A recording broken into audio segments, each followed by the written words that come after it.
मंगल भवन अमंगल हारी, द्रवं सुदशरथ अजिर बिहारी। महाराज प्रताप भानु के निमंत्रण में आकाशवाणी हुई। विप्रवृंद उठी उठी ग्राह जाऊ, है बढ़हानि अन्न जनी खाऊ। भयो रसोई भूसुर मासु, सब द्विजय उठे मानि विश्वासु।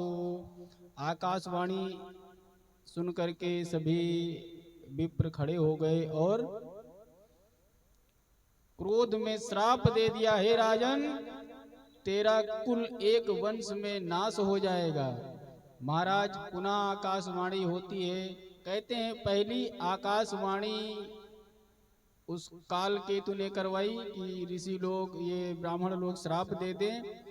फिर दूसरी आकाशवाणी देवताओं की तरफ से होती है कि हे विप्रों, तुमने सोच विचार करके श्राप नहीं दिया है, इसमें राजा की कोई गलती नहीं है। विप्रहु श्राप विचारी न दीना, नहीं अपराध भूप कछु कीना। अब महाराज कहने लगे ब्राह्मण लोग, देखो अगर अपराध नहीं हुआ है तो भगवान ही कल्याण करेंगे। अब जो होना था सो हो गया और सब भगवान पर छोड़ करके चले गए। महाराज समयांतर से सभी राजाओं को, जो शत्रु थे प्रताप भानु के, सबको सूचना मिली कि इनका कुल श्रापित हो गया है। महाराज ध्यान रखना चाहिए, जब आपका धर्म प्रबल होता है तब आपका नाम उजागर होता है, धर्म ध्वजा जब लहराती है। इसीलिए राजा महाराजाओं को यज्ञ, दान, धर्म, ब्राह्मण सेवा करते रहना चाहिए। इससे समाज में कीर्ति बनी रहती है। वर्तमान में जिस भी राजा की कीर्ति नष्ट होती है, पुण्य नष्ट होता है, उसको नष्ट होने में ज्यादा समय नहीं लगता है। इसीलिए धर्माचरण करते हुए चक्रवर्ती सम्राट हजारों वर्षों तक राज्य किए। आज देख लो, वही चक्रवर्ती सम्राट, क्या उसके अस्त्र शस्त्र नहीं चले गए थे कहीं? लेकिन विप्र का जब श्राप मिला तो कांतिहीन हो गया, पुण्यहीन हो गया, वो निर्बल हो गया, धर्म उसका नष्ट हो गया। और शत्रुओं को जब इस बात की सूचना मिली, महाराज सबने घेर करके, एक साल में वंश नाश होने का श्राप मिला था और जल्दी से ही सब बारी बारी इतना आक्रमण कर दिए कि राजा का पूरा परिवार, सब कुछ नष्ट हो गया। काल पाए पुनि सुनु सोई राजा, भयो निशाचर सहित समाजा। वही आगे जन्म में रावण, कुंभकर्ण, विभीषण हुए। प्रताप भानु रावण, अनिमर्दन कुंभकर्ण, और जो उनका मंत्री थे वो विभीषण। पूर्व काल में ब्रह्मा जी के पुत्र पुलस्त जी तप करने के लिए सुमेर पर्वत पर गए। पुलस्त मुनि की तप से पूरा क्षेत्र बड़ा आकर्षक हो गया, बड़ा रमणीय हो गया। अब पुलस्त मुनि भी बड़े सुंदर थे, बड़े आकर्षक थे, तो उनके आश्रम को देखने आए और उनकी सुंदरता से गंधर्वों की कन्याएं आकर्षित हों, अप्सराएं आकर्षित हों। अब बार बार आश्रम में कन्याओं का आना जाना, स्त्रियों का आना जाना लगा रहा, जिससे पुलस्त मुनि बड़े अशांत होने लगे। तो उन्होंने सोचा, ये हमारे यहाँ रोज क्यों आई हो? आए मुनि को देखने, अगर पूछे, नहीं महाराज तुम्हारी गैया बड़ी अच्छी लग रही है, ये फूल कहाँ से लेके आए हो महाराज, ये तो स्वर्ग का लगता है, ये तो किस पृथ्वी के एरिया का है? नाना प्रकार के प्रश्न करें तो एक दिन गुस्से में आकर के पुलस्त ऋषि ने श्राप दे दिया कि सुनो, जो कोई भी आज के बाद मेरे आश्रम में पैर रखेगा वो गर्भवती हो जाएगा। अब इसके डर के मारे सबने आना जाना बंद कर दिया। लेकिन महामुनि तृणबिंदु की कन्या अनभिज्ञता के कारण, जो नहीं जानती थी, वह एक दिन पुलस्त मुनि के दर्शन के लिए चली आई। अब इससे महाराज वो श्रापवश गर्भवती हो गई। इससे अब ये जब घटना घटी तो दोनों को जब ये बात पता चली तो पुलस्त मुनि का उनके पिता ने विवाह उनसे कर दिया, जिससे विसर्वा नामक पुत्र उत्पन्न हुआ। विसर्वा यानी सुनने के द्वारा, कानों के द्वारा जो है श्राप से पैदा हुए। तो ये बहुत ब्रह्मवेत्ता मुनि हुए। कालांतर में विसर्वा का विवाह भरद्वाज मुनि ने अपनी कन्या से कर दिया। विसर्वा की जो विवाह हुआ वो इडविला नाम की कन्या से विसर्वा का विवाह हुआ। अब मुनि ने अपनी तपस्या पूजा पाठ करते हुए अपना जीवन यापन कर रहे थे। उस समय आने पर इडविला और विसर्वा के कुबेर नामक एक पुत्र उत्पन्न हुआ। घोर तपस्या करके कुबेर धनाध्यक्ष बने और ब्रह्मा जी के द्वारा पुष्पक विमान उपहार में मिला। अब कुबेर ने पिता से कहा कि हमारे रहने हेतु तो कोई स्थान की व्यवस्था करवा दीजिए। तो विसर्वा ने कहा कि विश्वकर्मा ने पूर्व में एक लंकापुरी नगरी का निर्माण किया था। भगवान विष्णु ने सभी दैत्यों को संहार कर दिया था, तो तुम जाकर के उसी में रहो। सुमाली नामक दैत्य ने अपनी कन्या कैकसी को विसर्वा के पास में पुत्र प्राप्ति हेतु समर्पित कर दिया।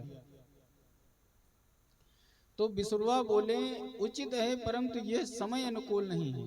कश्यप ऋषि भागवत में कहते हैं चत्वार मानि कर्माणि संध्याया परिवर्जयेत आहार मैथुनम निद्रा स्वाध्यायम च चतुर्थकम। ऋषि कश्यप दिति से कहते हैं वही विसर्वा ने कैकसी से कहा। तो रावण की जो माता थी वो थी कौन? कैकसी। पिता थे विसर्वा। और सुमाली नामक दैत्य ने अपनी कन्या यानी रावण के जो नाना थे वो सुमाली।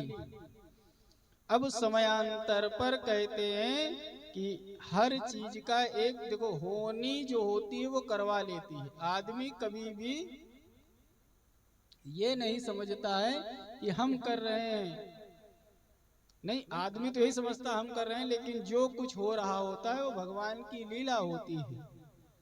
संध्या समय भोजन, स्त्री सहवास कहते हैं नहीं करना चाहिए, सोना नहीं चाहिए, स्वाध्याय नहीं करना चाहिए।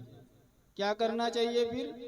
ध्यान, दान, जप, दर्शन, शांत भाव से एकाग्रता से हरि जाप करो। कहते हैं ऐसा काम कोई भी ना करो जिससे कोई क्रिया हो, यानी शोर संध्या के समय नहीं होना चाहिए। तो क्या करो? संध्या समय चुपचाप सभी लोगों को बैठ के 10 मिनट के लिए अपना नाम जप और दीप दान प्रत्येक घर में होना चाहिए। हर घर में घी या सरसों के तेल का दीपक संध्या के समय अवश्य जलाना चाहिए। और सभी लोगों को नियम रखना चाहिए, सुबह 6 बजे, दिन में 12 बजे और शाम को 6 बजे, ये 3 टाइम त्रिकाल संध्या न कर पाओ तो ये 10-10 मिनट का समय बना लो कि नहा धो करके सुबह के 6 बजे हम 1 माला जप करेंगे, 2 माला जप करेंगे, 3 माला गायत्री जप करेंगे, गुरु मंत्र जप करेंगे और सूर्य को अर्घ दे करके घर में धूप दीप जला करके अपने दिन का आरंभ करें। और दोपहर में आप चाहे ड्यूटी पे हो चाहे जहां हो, एक्सक्यूज निकालोगे तो बड़ी व्यवस्थाएं हैं। आप किसी सुरक्षा सेना सेवा नौकरी में है तो नहीं तो आप 10 मिनट का समय 11:55 से 12:05 तक का समय एकांत में चुपचाप ना कुछ कर पाओ तो अपने जगह पे 10 मिनट बैठ करके मानसिक जप कर लो।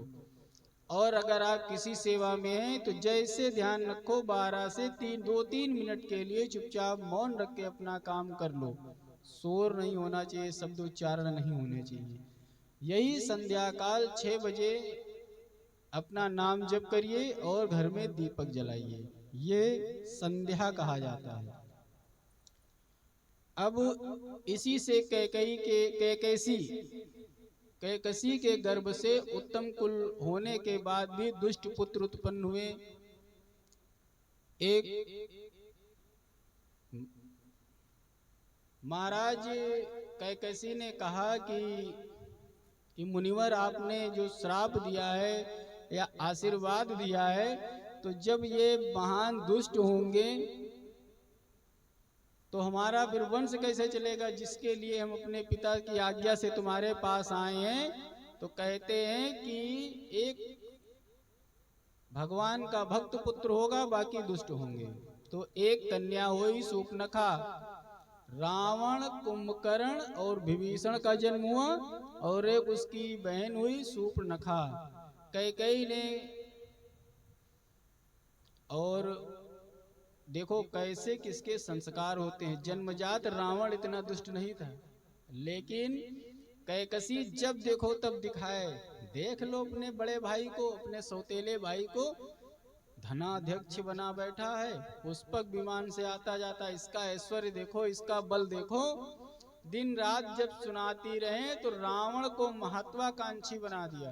रावण ने कहा, आप हमें ये बार बार मत दिखाओ, इसके बाद इससे भी अच्छा जो है ऐश्वर्य माँ और महत्वपूर्ण, हे माँ, मैं इससे भी अच्छा और महत्वपूर्ण पद प्राप्त करके दिखा दूंगा। बोलिए सियावर रामचंद्र की जय।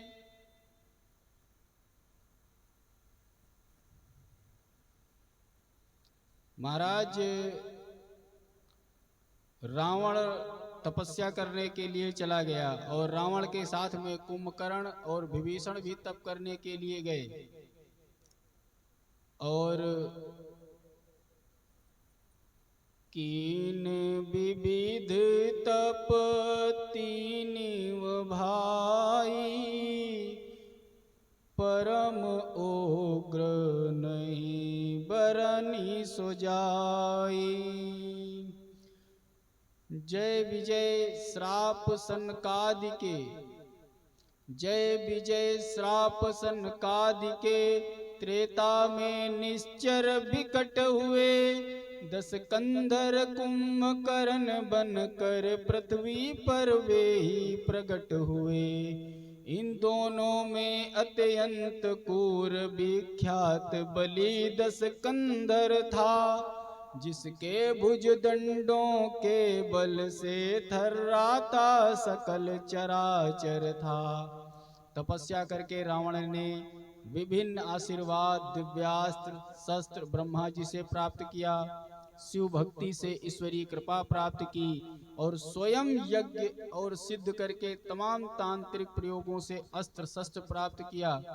फिर सुमाली आदि से मंत्रणा करके कहा गया कि अब हम लोग बहुत शक्तिशाली हो गए हैं, तो लंका को कुबेर से छीन लिया, उसका पुष्पक विमान ले लिया, और एक बार कुबेर पर धावा बोला, और वहां से उनको पीट के दिया भगाए। अब महाराज कुबेर ने फिर शिव जी की उपासना की, तो भगवान शंकर को प्रसन्न करके शिव जी ने कुबेर को रहने के लिए अलकापुरी प्रदान की। उधर रावण स्वयं दिन पर दिन शक्तिशाली बनता गया, तीनों लोकों में उसका भय व्याप्त था। इंद्रादि को जीत लिया अपने पुत्रों के सहयोग से। ग्रहण काल तक उनसे मतलब जितने ग्रह और काल थे वह सब रावण से भयभीत होते थे। रावण को अहंकार हो गया, अब वो मदान्ध होकर के सब पर अत्याचार करने लगा।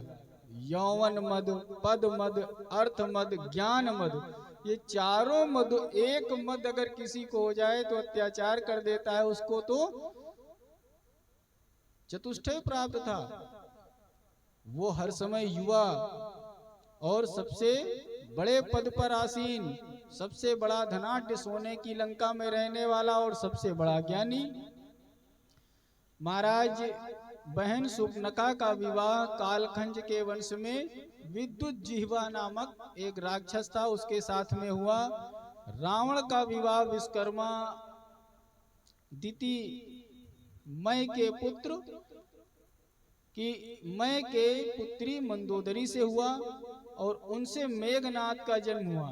फिर महाराज उसके विवाह होते गए और पुत्रों की संख्या बढ़ती गई और जितने पुत्र हों सब एक से एक बलशाली। इसीलिए रावण की जो है ख्याति फैलती गई, कहते हैं कुख्यात हो गया। ख्याति तो फैलती है शुभ में और कुख्यात हो गया। पृथ्वी डर के मारे, पाप के भय के मारे ब्रह्मा जी के साथ में सब लोगों ने भगवान श्री हरि की स्तुति की और भगवान ने आश्वासन दिया कि समय आएगा। क्या कहा था? अवधपुरी मणि दशरथ राऊ, वेद विदित तेहि दशरथ नाऊ। महाराज समय बीतता गया, आश्वासन भगवान ने दे दिया था। समयांतर अब आपको हम लेके चलते हैं पवित्र पावन भगवान की जन्मभूमि अवध की ओर। श्री राम जय राम जय जय राम, श्री राम जय जय राम।